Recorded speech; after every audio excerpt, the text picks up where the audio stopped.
one.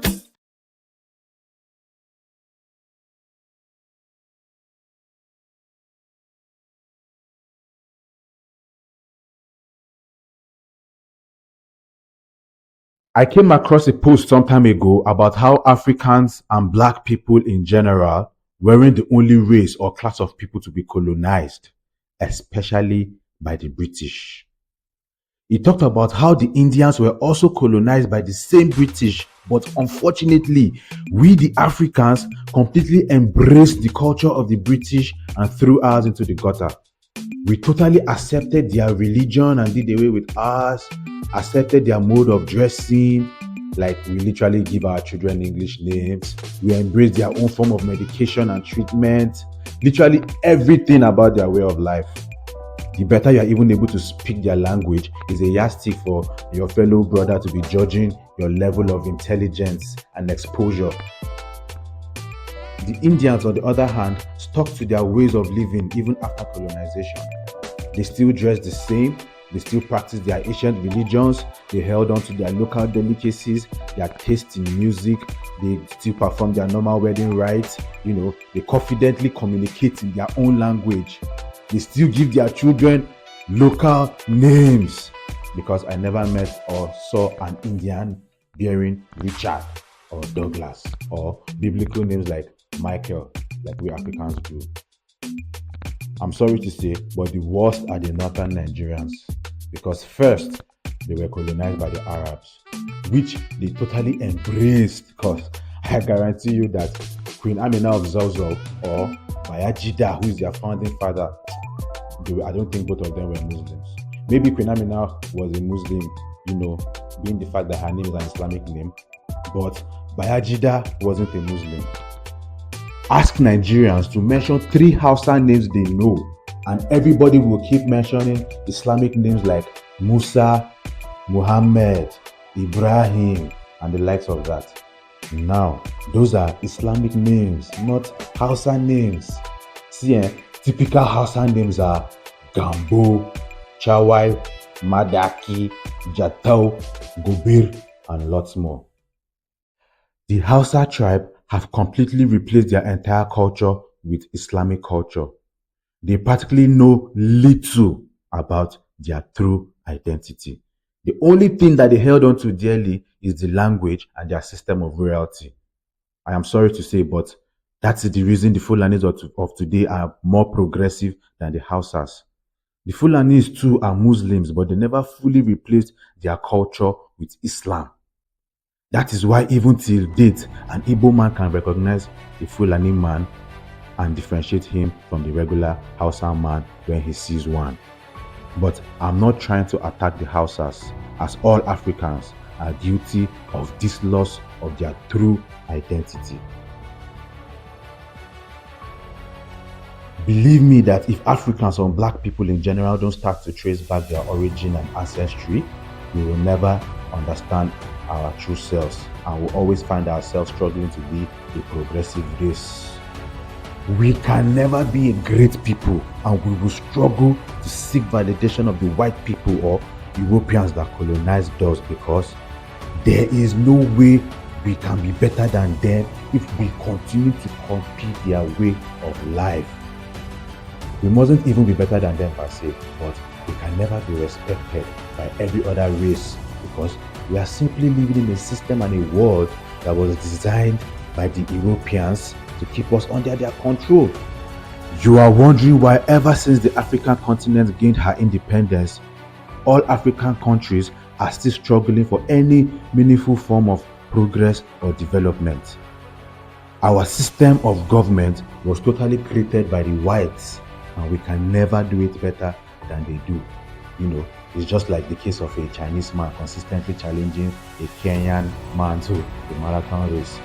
Even if he tries a million times, he won't do it a million times. Because God created we humans to be diverse in different ways.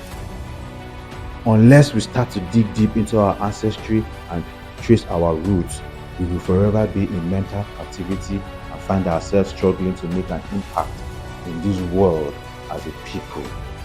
Now, I am not saying we should go back to Stone Age I am not saying we should go back to ancient ways and all of that. Yes, other people too are moving with time. The Chinese are moving with time. The Indians are moving with time. The Arabs are moving with time. But they are still holding on to their culture. They are still holding on to their doings from time. Let me give you a little example now. Look at the Arabs and the Chinese. Everything about them has been the same since inception. They stuck to their mode of dressing. They aren't interested as much in Gucci or Prada. They still practice their own form of governance, as the Arabs still have their royals presiding over the affairs of their people. The Chinese chose to practice a system of communalism over the Western capitalism. Both the Arabs and the Chinese still write and text in their own alphabet, which we can identify when we see an Arabic text and a Chinese text. The Arabs have been Muslims right from time, just as the Chinese practice Buddhism and the others since inception. I can go on and on about various ways which both sides talk to their true identity to infinity. The only thing which every single race totally embraced, and I mean the only thing, be you an Arab, Chinese, Indian, Mexican, European, or whatever region you hail from, totally embraced is technology. Yes, technology. Every race in the world embraced technology as a form of advancement. We Africans embrace technology only as consumers. Well, advancement too, but yes, mostly as consumers. There's a little bit different I want to point out, but because we never dedicated our time, people, or resources into making research. Our government never invested much in sending the best students abroad to study and research on this advanced technology. We never invested in setting up institutions or industries that can help us embrace and advance ourselves with the technologies of today. Our own is religion, as we have the highest number of churches and mosques in the world. Religion isn't a bad thing, but we have been programmed to depend on miracles from above instead of actually being productive as a people. Religion is our biggest setback as a people, as it was a style of programming for us instead of it being a form of spirituality. But that's going to be another topic another day. I have a special topic coming up on that. Its title is Religion is Controversy. A whole lot of people are going to hate me after that topic, but it's just, this is insight. Now, how can we as Africans embrace our truest form and our uniqueness as Negroes for our own benefit? First is to trace back our ancestry, our roots, and the ways of our forefathers, and study the things they did differently, especially when it comes to medicine. God blessed us with different herbs and plants that can cure just any kind of illnesses and diseases, except from man-made kind of diseases that are in existence today, like COVID, AIDS, and the rest of them. And you'll be shocked. You'll be shocked that there's a plant out there that you'll be shocked that there are things God has put out there in the wild, in the forest, that as far as you drink this thing, and this thing, boil it and take it, it will reset. As far as you're a human being, with what I made you of, everything in your body is going to reset. You either sweat it out, burn it out, piss it out. Those things are possible, but we don't even look at that direction. What we eat as a people is also highly responsible for our health status.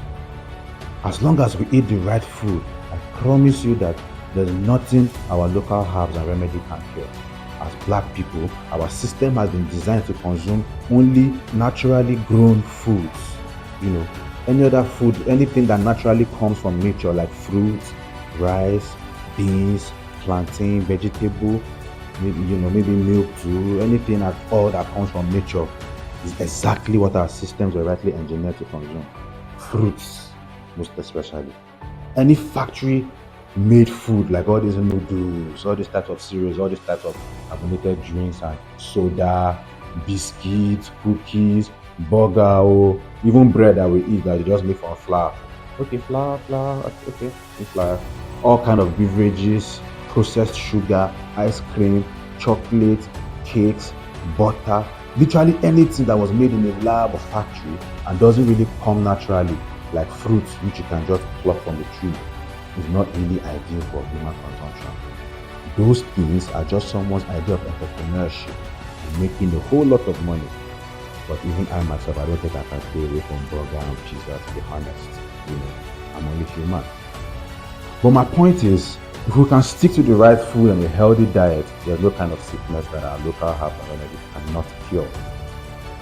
Foreign medicine is nothing but the biggest money-making scheme there is. Your doctor doesn't want you to be completely cured because that is not profitable. We rather put you on a daily dose where you keep coming back to buy more and more drugs to sustain yourself. Processed food is nothing but slow poison and is the reason humans don't live up to 200 years like they used to, like the days of them Abraham and them. African leaders need to come together and open a pharmaceutical company whereby medicine is made by harnessing the herbs, plants, and every God given remedy that can be found in our forests. After all, our forefathers treated themselves effectively before the invention of foreign medicine. Another factor we need to take seriously as a race is to look at areas in the world where we thrive effortlessly. What are those things we excel at even without ever coming in contact with the Western world? What are black people known to be best at even when competing with the Europeans and other races? To mention a few, when it comes to sports, black people are simply the best due to our physicality. We completely dominate sports like basketball, boxing, athletics, football, and a whole lot more. When it comes to music, I don't have to stress that too much. Look at how Afrobeat is taking the world by storm. Talk less of all the hip-hop and R&B stars that are making millions of dollars from their craft. You know, even Amapiano too, doing a whole lot of impact in the global music industry of today. There's also art and culture. We all know of how the colonizers stole a lot of artifacts from us when they invaded our land. A whole lot of priceless arts, carvings, and artifacts were stolen and can be found in some museums back in Europe. So imagine if we as a people embraced this gift of art, made millions of them, and exhibited them in museums or gallery whereby foreigners trooped in large numbers to have a wonderful experience as tourists, at least inside 10,000 artworks. There will be nothing less than 70 that will be priceless. That will be really, really priceless. We have beautiful cultural practices that can be a form of entertainment to the outside world. Not like our culture is better than everyone, but it will be diverse, something different from the rest of the world that can be found or seen in Africa, something unique to we and us alone. A perfect example is the yearly Calabar Carnival, whereby people from different parts of Nigeria go to witness what is said to be the biggest carnival in the world. A beautiful display of culture, art, costumes, music, dance, masquerade display, and lots more can attract the whole world to our land. Just like the World Cup does attract the world to a particular country every 4 years. These carnivals can attract the whole world to us yearly.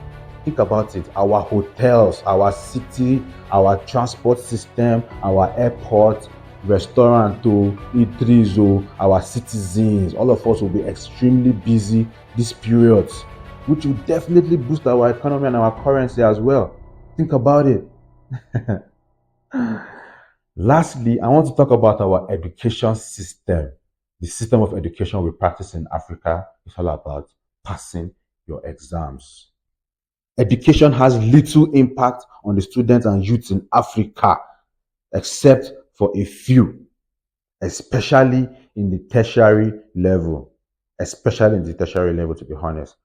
Good primary school, good secondary school in Nigeria is beautiful. If you are fortunate to have attended a beautiful primary school, like a very standard one, it's a good foundation for you in Nigeria, to be honest. I won't lie, at that point in education. But on the tertiary level, most of the courses we study has no relevance in our modern African society. And this is because our education curriculum is a direct copy of the Western and European system. Let's be honest. You are in Nigeria and you are studying zoology. Can you mention one company or where exactly in this Nigeria that you feel you can work with that degree? Saying that, okay, I just really want to stick, I want to specialize, I have a passion in zoology and I want to follow up. Correct me if I'm wrong, but I don't think, there's opportunity for you here. A whole bunch of courses we take in Nigeria are not relevant to our society because these sort courses are directly gotten from the Western educational system. Just like everything I've been saying from the beginning, we've strayed away from true identity and just following the ways of our colonial masters. It might be beneficial to them, but not to us. Because think about it, let's not lie. Let's not lie. How many engineering students in this Nigeria now can boast that they are certified engineers? You can give them machines and all those kind of things, give them devices, and they can populate. As a chemical engineer, what have our government put in place for you to practice your specialization in this country? Your best bet is to relocate abroad and help impact their own society. They are the ones with the system in place for you to harness your potential as a geologist, chemical engineer, zoologist, psychologist, biochemist, and the likes of them. Even if there's an opportunity for you here, how many people can it benefit? We still have thousands of accounting graduates. Accounting, which is a relevant degree here, that are jobless. Talk less of you as a graduate of those courses I mentioned earlier. It is not your fault. It is the system which we have blindly inherited from our grandparents. Don't get me wrong. There are lots of courses currently in our education system that are relevant to our African society today, like accounting, law, architecture, agriculture, medicine, in as much as I believe we should be studying African medicine, nursing, and a whole lot more. But you are studying physiology, mathematics, anthropology.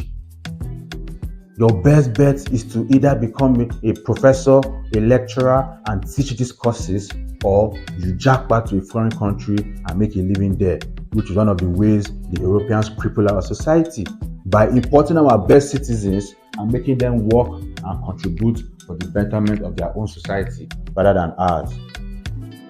Even the mechanical, electrical, and computer engineers we have in our society today, they didn't get there by taking a course in the university. They got there by enrolling as apprentices under a master from a very young age.